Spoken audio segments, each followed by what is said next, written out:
Hola Alba, ¿cómo estás? Vamos hoy con una de estas reflexiones de café que a veces me siento aquí a hacer contigo.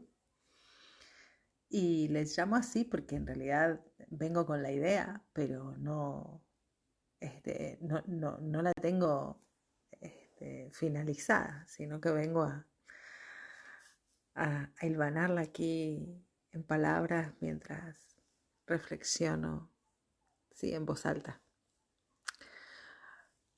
con vos.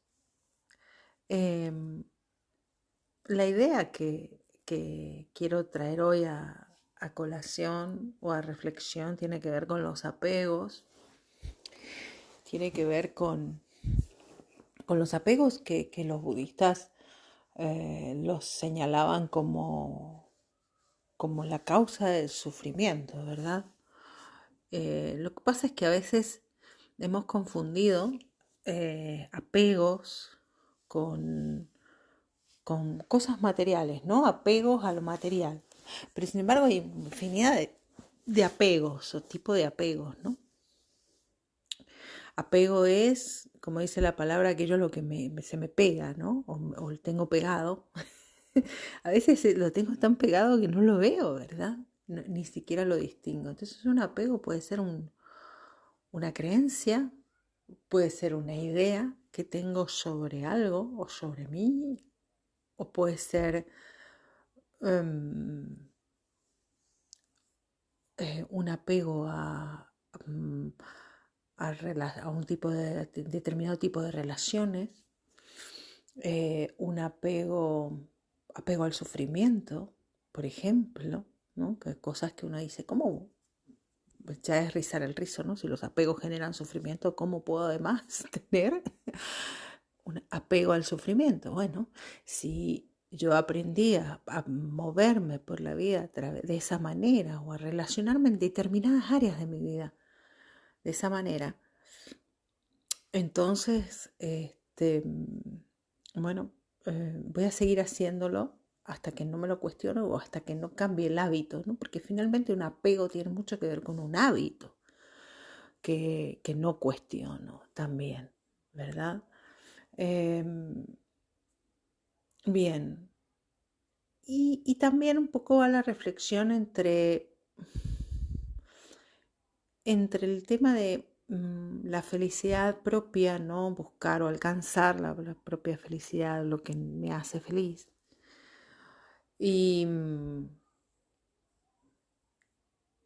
entre esa línea que a veces se confunde entre la necesidad de realizarme a mí mismo o la necesidad de que los demás me acepten. Bueno, eso sería un apego, ¿verdad? El apego a la aprobación de los demás. Te traigo unos cuentos, te traigo unos cuentos que relatan muy bien um, lo que quiero contarte hoy, porque a raíz de reflexionar sobre todo esto, me, me fueron llegando uno atrás de otro estos cuentos. Así que voy a ir con el primero y lo vamos comentando, si te parece. Érase una vez dos monjes zen que caminaban por el bosque de regreso a su monasterio. En su camino debían de cruzar un río en el que se encontraron llorando a una mujer muy joven y hermosa que también quería cruzar, pero tenía miedo. ¿Qué sucede?, le preguntó el monje más anciano. Señor, mi madre se muere. Está sola en su casa al otro lado del río y no puedo cruzar. Lo he intentado, siguió la mujer, pero me arrastra la corriente y nunca podré llegar al otro lado sin ayuda. Ya pensaba que no volvería a verla con vida, pero aparecisteis vosotros y podéis ayudarme a cruzar. Ojalá pudiéramos ayudarte, se lamentó el más joven, pero el único modo posible sería cargarte sobre nuestros hombros a través del río, y nuestros votos de castidad nos prohíben todo contacto con el sexo opuesto. Lo lamento, créame. Yo también lo siento, dijo la mujer llorando desconsolada. El monje más viejo se puso de rodillas y dijo a la mujer: sube.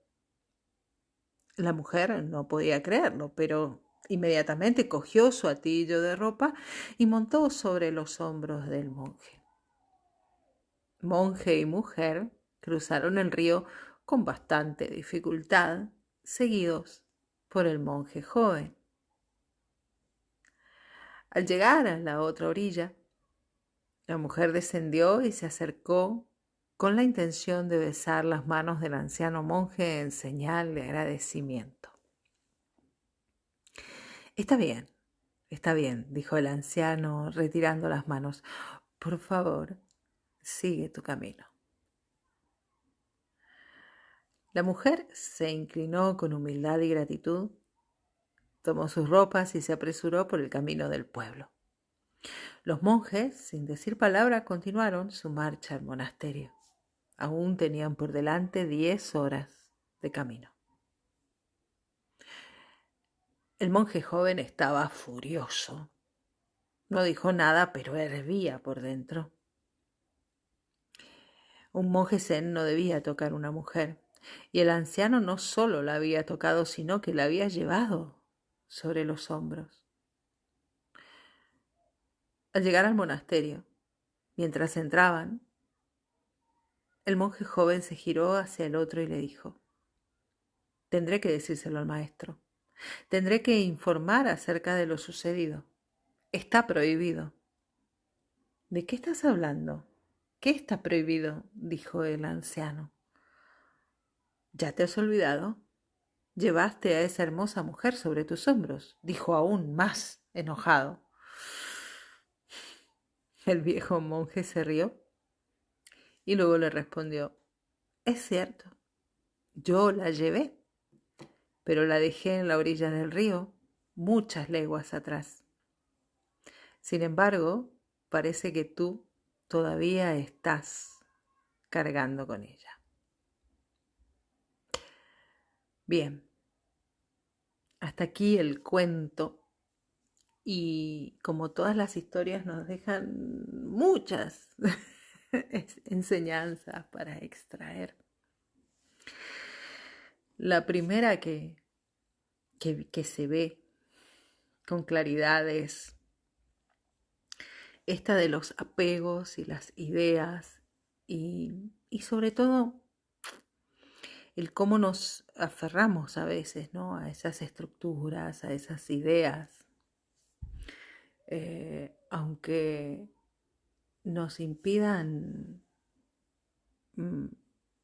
seguir adelante en el camino, nos impidan ver qué es más importante en ese momento, si seguir una norma, ¿no?, en este caso, ¿no?, o ayudar a alguien, porque a veces hay que elegir, ¿no?, entre más de una norma, a lo mejor. Bien, ¿qué es más importante? ¿Ser feliz? ¿Estar bien? ¿Ayudar a alguien a estar bien? ¿O respetar una idea? Bien, en este caso, ¿verdad?, del cuento. Algo que fácilmente nos pasa en nuestra vida cotidiana, ¿no? El hecho de que no seamos capaces de discernir, ¿no?, entre cuando un apego nos está haciendo daño y nos impide avanzar en el camino y ser capaces de usar nuestro sentido común, ¿no? O priorizar nuestro sentido común. O priorizarnos a nosotros por sobre la norma, ¿verdad? Porque en realidad, fíjate, al final todo está dentro de uno, ¿no? Como el monje más joven eh, sigue enfadado, ¿no? Porque se le viene abajo esta estructura, ¿no? En la que se estaba acomodando, que le daba cierta seguridad. Y es el primero que dijo, soy incapaz de romper esta norma, ¿no? Esta falta de flexibilidad para jugar con las herramientas que la vida nos va presentando delante, porque al final lo que tenemos que comprender es que todas las normas que como seres humanos nos ponemos, ¿no? Son para tener una vida más o menos ordenada. Algunas son válidas, otras tenemos que ir dejándolas atrás porque también pertenecen a lo mejor a nuestros padres, a nuestros ancestros, a unas ideas que ya tenemos que aprender a ir dejando atrás, sobre todo ahora que estamos atravesando, ¿no? Estas líneas de tiempo evolutivas, ¿no? Donde se están rompiendo y cayendo a pedazos viejos paradigmas que en realidad como humanos, como humanidad, inclusive como sociedad, como colectivo, nos estaban más rompiendo, sin tener en cuenta al ser humano, sino al sistema, ¿no? En muchas normas que están puestas para sostener más a un sistema, a una idea, eh, que a un ser humano, ¿no? Lo mismo cuando alguien, si hablamos desde la genealogía, em, decide salirse de la norma familiar, ¿no? Esto que han hecho mis bisabuelos y mis abuelos y mis padres y no, mi familia están estas ideas, ¿no?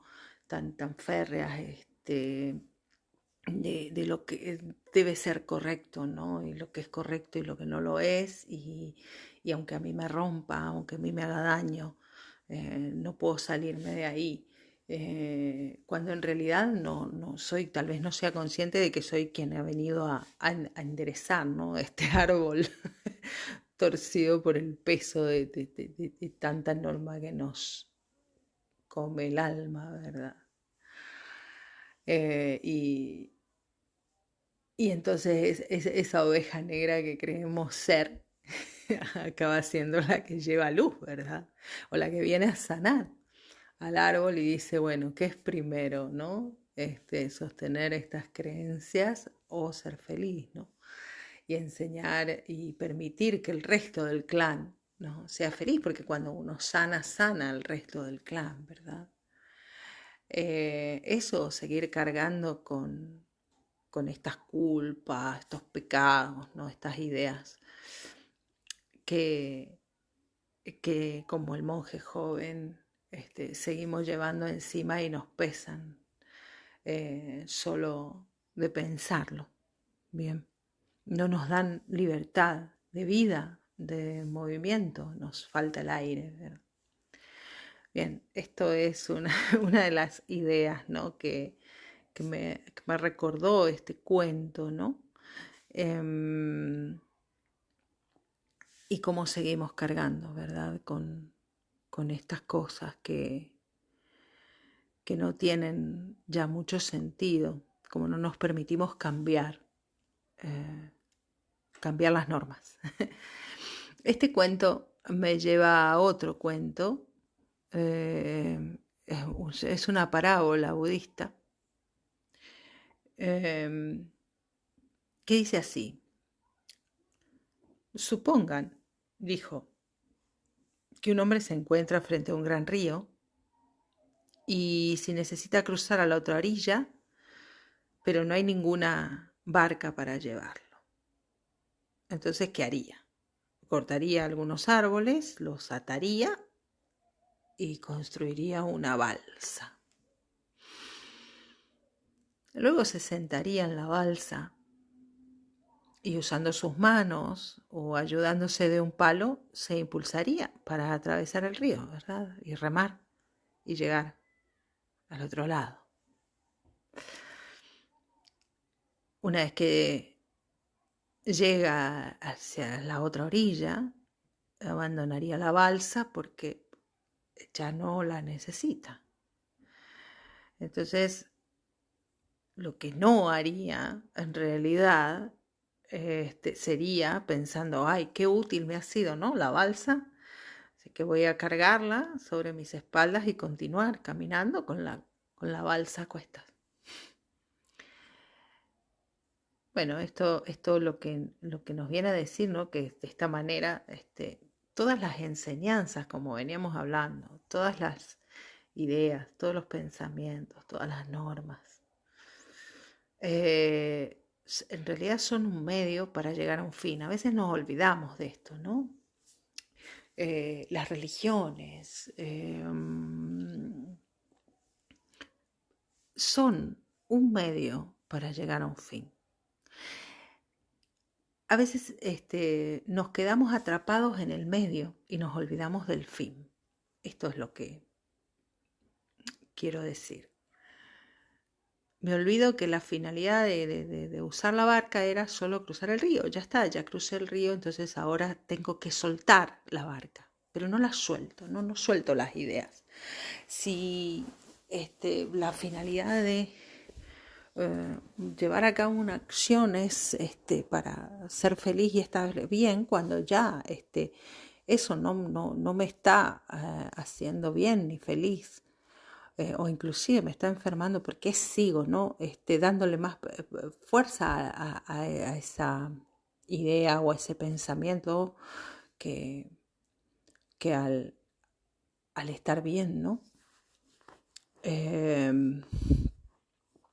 A mi integridad, a mi felicidad, a mi coherencia. No le doy prioridad al ser, ¿no? Le doy prioridad a la estructura, al pensamiento, ¿no? En este caso, a la balsa. Luego construyo un remolque para llevar la balsa, ¿no? Así es como vamos por la vida, quiero decir, cargados de cosas, ¿no? Más cosas, y después necesitamos cosas para cuidar las cosas. que llevamos, y todo esto nos hace tener un trabajo y otro porque no tengo dinero para comprar cosas para cuidar las cosas que tengo que cuidar, ¿verdad? Es un poco esta nuestra vida, en el mundo material, que es en realidad una proyección del mundo, de las ideas, ¿no? Donde me cargo la cabeza con un montón de ideas que tengo que seguir, que tengo que cumplir, y eso me lleva a culpas, y después hago cosas para limpiar mis culpas e intento ir poniendo parches, pero entonces el cuerpo como no tolera la falta de verdad, se enferma, y entonces hago otras cosas para tapar los síntomas. Es una locura, ¿verdad? Por eso muchas veces he dicho que este es un mundo de mente. Protege más a las ideas que al corazón, que al ser humano. Bien. ¿En qué punto estás dándole más valor a una idea que al amor? ¿Verdad? Escribí ayer sobre el apego y el desapego, ¿verdad? Y uno de los ejemplos que ponía era que mencioné al principio, creo, ¿no? Que es el apego al sufrimiento, ¿no? ¿Cómo uno puede decir que tiene apego al sufrimiento? Si yo tengo una idea sobre mí, que soy una persona sufriente, ¿bien? Entonces la vida me va a poner delante experiencias para que yo pueda seguir cumpliendo ese papel del cual estoy convencida, ¿verdad? Porque en realidad la vida me da lo que yo creo que es verdad en mí, ¿bien? Entonces, si yo creo que soy víctima o que soy una persona que tiene que ser sufriente y sacrificada, porque siempre ha sido así, pues la vida me va a seguir dando el apoyo a esta creencia mía, ¿verdad? Pero en algún punto yo puedo despertar y cambiar, ¿verdad? Y primero es cambiar esta creencia sobre mí, es decir, ¿qué quiero pensar de mí? ¿Qué quiero creer de mí? ¿Me ha dado sentido creer que soy una víctima, creer que soy una persona sufriente, ¿no? Muchas veces aquí es donde se rompe volvemos, ¿no? Se rompe el sentido común, se rompe el sentido inicial con el cual yo usé una balsa, ¿no? Es decir, una herramienta, una idea, un pensamiento, ¿no? Muchas veces sucede en la vida real que las víctimas se acaban convirtiendo en victimarios, ¿verdad? En aquellos que han aborrecido tanto en el inicio porque perdieron toda noción, ¿no? De cómo llegaron ahí, de cómo empezaron, y entonces ahora quieren que el otro pague, ¿no? Y que el otro, y se convierten en lo que las hizo sufrir en principio, ¿no? Entonces perdemos, esta es la idea de la reflexión de hoy, perdemos la noción original del para qué hago lo que hago, para qué estoy en donde estoy, cuál es la finalidad. Bien, ¿me hace esto feliz? ¿Es esto lo que quiero para el resto de mi vida? ¿Quiero seguir siendo víctima? Está bien, por ejemplo, me puede haber sucedido algo traumático. Perfecto. Eh, pero ¿cuánto tiempo voy a permanecer ahí? ¿No? Ahí está la resiliencia, el ser capaz de reinventarme y transformarme. Sí. Y decir, no, ¿quién quiero ser? Y empezar a creer que soy una persona capaz, que soy una persona poderosa, que soy una persona con derecho a ser feliz, ¿no? Que me merezco disfrutar, ser feliz, tener una vida diferente. ¿Por qué no? ¿Verdad? Bien. Claro que en este caminar y en este cambio, ¿no? Como el monje anciano y el monje joven, va a haber personas que nos acompañan en el camino que seguramente no estén de acuerdo, ¿no? Con esta flexibilidad nuestra o esta apertura al cambio, ¿no? O a soltar ciertas normas comprendiendo que lo más importante es otra cosa, ¿no? Porque rompemos con su seguridad, ¿no? Entonces, ¿qué hacemos con esto? Con estos compañeros de camino que pueden no estar de acuerdo, ¿no? Ahí está donde digo, ¿qué me va a importar más? La aceptación, ¿no? Porque cuando yo cambio me voy a encontrar con muchas personas que no lo acepten, ¿verdad? Porque les estoy moviendo el sistema, que es un poco lo que está sucediendo a nivel social, global también, ¿no? Pero si no hubiera personas que cambian, no hay evolución, ¿verdad? Y si yo me niego a cambiar por miedo a salirme del grupo, ¿no? De pertenencia, tampoco puedo evolucionar individualmente, ¿no? Entonces ahí hay como una elección a hacer, ¿bien? Que a veces es muy difícil, porque una vez que yo ya vi la posibilidad de cambio, me resulta muy difícil quedarme acomodado en donde no veía, ¿verdad? Eso es muy difícil. Bien, como dice el verso de Rumi, ¿no? Aquellos que no quieren cambiar, déjalos dormir. No, uno no puede pretender que todos lo acompañen, ¿no? En esta travesía. O que todos comprendan por qué uno hace lo que hace, o por qué uno actúa como actúa, porque uno toma las decisiones que toma, ¿no? Pero está bien que uno tome las decisiones que vayan en coherencia con uno, ¿no? Con su mente en coherencia con su corazón, con su decir y su hacer, ¿sí? De otro modo enfermamos, nos rompemos, ¿verdad? Tiene esta habilidad maravillosa el cuerpo de avisarnos, ¿no? Donde hay una incoherencia para que podamos repararlo y aprender y seguir adelante. Pero sin entrar más en esto, voy al último cuento con el que quiero cerrar esta reflexión del día de hoy. Es muy cortito, es un cuento anónimo de la India, que dice así: el discípulo se reunió con su mentor espiritual para indagar algunos aspectos de la liberación y de aquellos que la alcanzan, y departieron durante horas.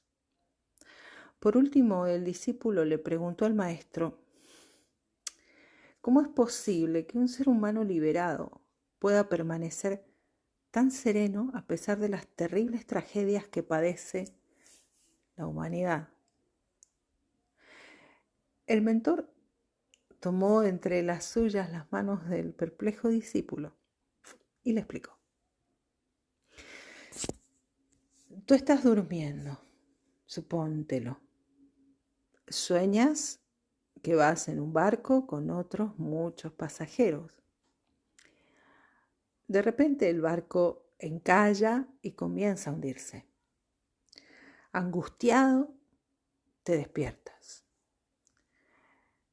Y la pregunta que yo te hago es: ¿acaso te duermes rápidamente de nuevo para avisar a los personajes de tu sueño? No creo que esta última historia o mini cuento deba explicarla. Te dejo con esta reflexión y con el verso de Rumi. Aquellos que no quieren cambiar, déjalos dormir. Te deseo un hermosísimo día. Alma, gracias por escuchar.